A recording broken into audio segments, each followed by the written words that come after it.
इंदौर में जन्मी डॉक्टर मंजुला तिवारी ने एक साधारण सी परिवार में जन्म लेकर संघर्ष करते हुए कई उपलब्धियां हासिल की हैं और आज महिला बाल विकास में डिप्टी डायरेक्टर के पद पर कार्यरत हैं, जिन्होंने शासन प्रशासन से कई सम्मान भी प्राप्त किए। तो आज हम जानेंगे उन्हीं की जुबानी उनके संघर्ष की कहानी। हमारे इंदौर संभाग ब्यूरो वाजिद अली कुरैशी के साथ देखिए। इस चैनल अपने खास प्रोग्राम आपके संघर्ष की कहानी आपकी जुबानी आपके लिए लेकर आ रहा है। इसके अंदर हम आपको ऐसे महिला पुरुष को रूबरू कराएंगे जिन्होंने अपने ज़िंदगी में कई संघर्षों के साथ एक मकाम हासिल किया है। आज इसी कड़ी में हम आपको मिलाने जा रहे हैं डॉक्टर मंजुला तिवारी जी से, जो महिला बाल विकास में डिप्टी डायरेक्टर के पद पर कार्यरत है। उन्होंने अपने एक सामान्य परिवार में रहकर किस तरीके से संघर्ष करके एक अपना मकाम हासिल किया है, आज हम उनकी कहानी उन्हीं की जुबानी आपको सुनाने जा रहे हैं। डॉक्टर मंजुला तिवारी। दर्शकों नमस्कार। मैं डॉक्टर मंजुला तिवारी वर्तमान में संभागीय उप संचालक अर्थात डिप्टी डायरेक्टर महिला बाल विकास विभाग में कार्यरत हूँ। कैडर मेरा यही है। वर्तमान में बुरहानपुर जिला कार्यक्रम अधिकारी के पद पर पदस्थापना है। देखिए, सबसे विशेष अगर मैं कहना चाहूँगी तो परिवार की 8वीं संतान होने के नाते मैं सबसे छोटी और ये भी कहा जा सकता है कि उपेक्षित ही रहती हैं लड़कियाँ। पहले तो बचपन में जब मैं पढ़ने पहले गई प्राथमिक शिक्षा के लिए तो शुरू दिन मुझे विद्यालय बिल्कुल पसंद नहीं आया, वापस लौट आई। लेकिन मेरी माँ निरक्षर होते हुए भी उन्होंने कहा कि नहीं, चलो स्कूल जाओ। और उस दिन की जो डांट है उसका असर ये रहा कि मैं हमेशा प्रथम श्रेणी में उत्तीर्ण होती रही। जब मैं माध्यमिक शिक्षा तक पहुंची उसके पहले ही प्राथमिक शिक्षा के दौरान मेरे पिता का देहांत हो गया। माँ ने बहुत संघर्षों से हम लोगों का पालन पोषण किया, पर इतनी प्रेरणादायी मेरी माता थी, निरक्षर होते हुए भी वो हमको पढ़ने लिखने के लिए जो प्रेरणा देती थी, वाकई उसको मैं जीवन में कभी नहीं भूल सकती।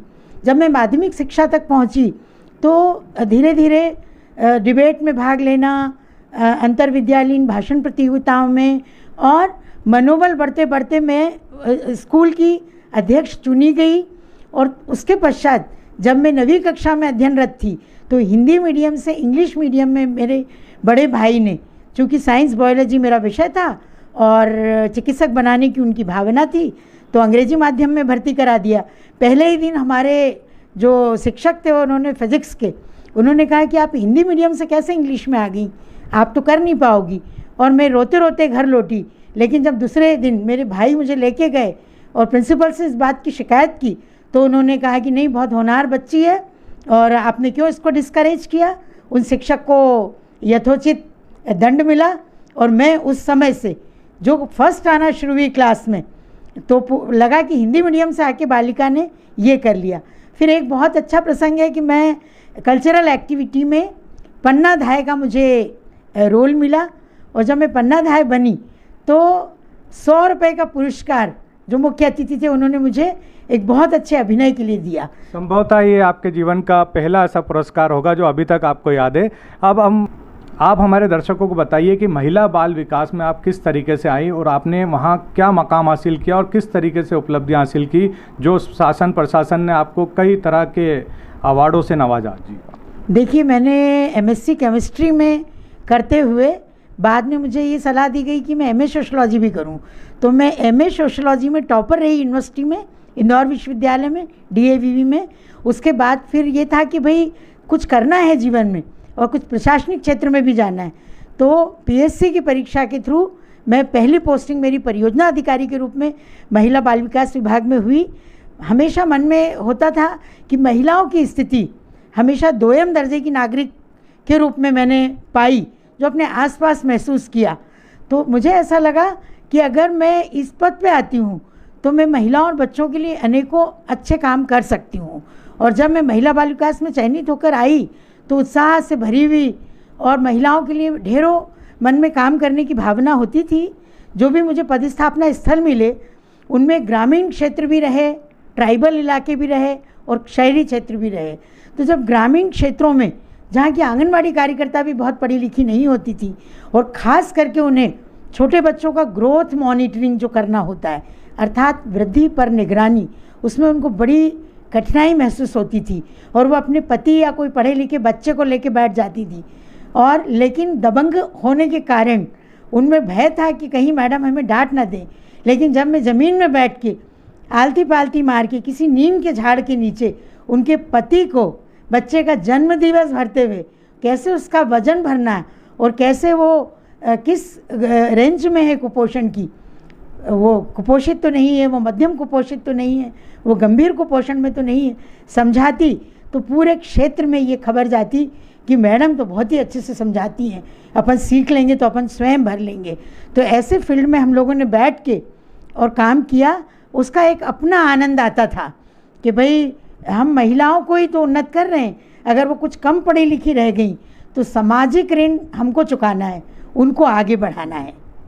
आपसे ये भी जानना चाहेंगे कि आपने जो उपलब्धियां हासिल की, उन उपलब्धियों में आपने जैसा बताया कि कई संघर्ष शामिल है, उसमें प्रशासन और शासन ने आपका कितना सहयोग किया और क्या आपको कितने अवार्डों से नवाजा, वो आप हमारे दर्शकों को बताइए। महिलाओं के लिए काम करते वक्त मुझे एक ऐसा जज्बा था कि बस इनको आगे बढ़ाना है।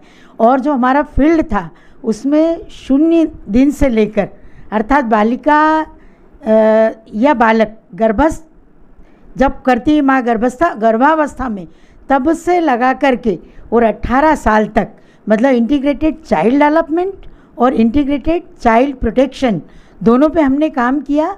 और इस काम के दौरान समय समय पे जो भी हमारे जिला कलेक्टर्स थे उन्होंने मुझे समय समय पे सम्मानित करा। 26 जनवरी और 15 अगस्त पे तो ये होता ही रहा, पर माननीय मुख्यमंत्रीगण जो थे उन्होंने भी इन बातों के लिए लाडली लक्ष्मी योजना में बेस्ट अचीवमेंट के लिए मुझे अवार्ड मिला।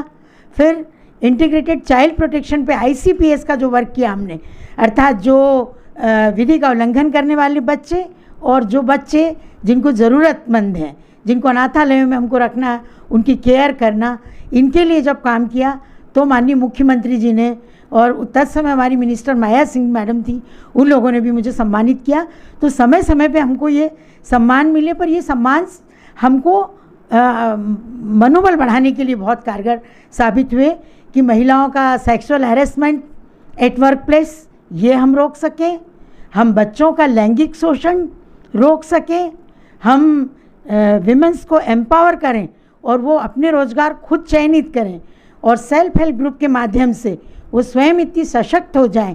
मेरा तो PhD का विषय भी मैंने यही लिया है, socio economic changes in women's of self help group of Indore district लिया था और उसमें मैंने अपने कई सुझाव भी फील्ड में एक्सरसाइज करके बनाए।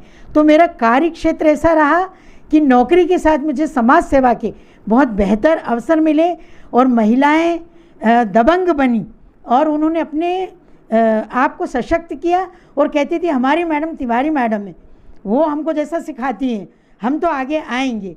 और जिलाधीश से भी आकर वो अपनी मांगे आके कर लेती थी और भोपाल स्तर पे सचिव महोदय से भी जाके अपनी बात कर लेती थी। इस तरीके हम चाहेंगे कि डॉक्टर मंजुला तिवारी जी हमारे दर्शकों को कोई ऐसी सीख दें, कोई जिससे समाज का उत्थान हो, खास तौर पर महिलाओं के लिए वो क्या मैसेज देना चाहेंगी, हम उनसे बात करेंगे।